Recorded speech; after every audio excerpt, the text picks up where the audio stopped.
जब मैं ईमान की बात करता हूं तो ये सिर्फ वो चीज नहीं जो मैं अपनी जुबान से दावा करता हूं।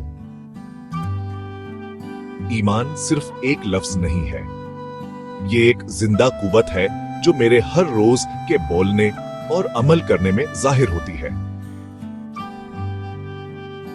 अल्लाह हमें कुरान में बताता है कि ईमान बढ़ता है और कभी कभी ये कम भी हो सकता है। सूरह अल-फतह में अल्लाह फरमाता है ताकि वो अपने मौजूदा ईमान के साथ ईमान में इजाफा करे। और सूरह अल-कहफ में है हमने उन्हें हिदायत में बढ़ाया।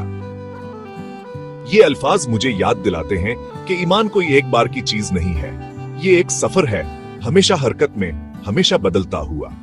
ब्रेक। अगर मैं सही रास्ते पर कायम रहता हूं तो अल्लाह मेरी रहनुमाई में इजाफा करता है और मुझे साबित कदम रखता है।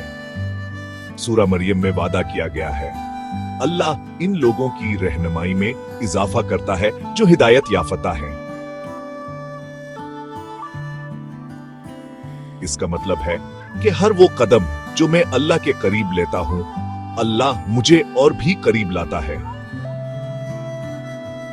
और फिर ऐसे लम्हात भी आते हैं जब खौफ या परेशानी हमला करती है, बिल्कुल इसी तरह जैसे अल्लाह सूरह आल इमरान में बयान करता है, जब मोमिन धमकियां सुनते हैं तो उनका ईमान और मजबूत हो जाता है।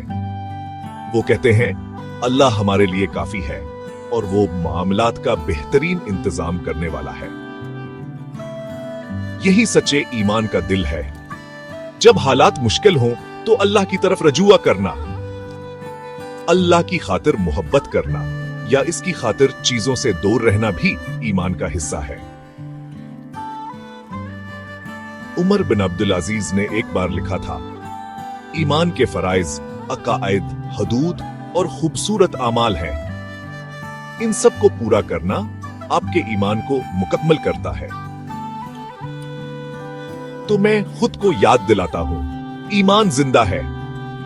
ये हर अच्छे अमल, हर मुखल्लिस लफ्ज, अल्लाह पर भरोसे के हर अमल से बढ़ता है और हर दिन इसे मजबूत करने का एक नया मौका है।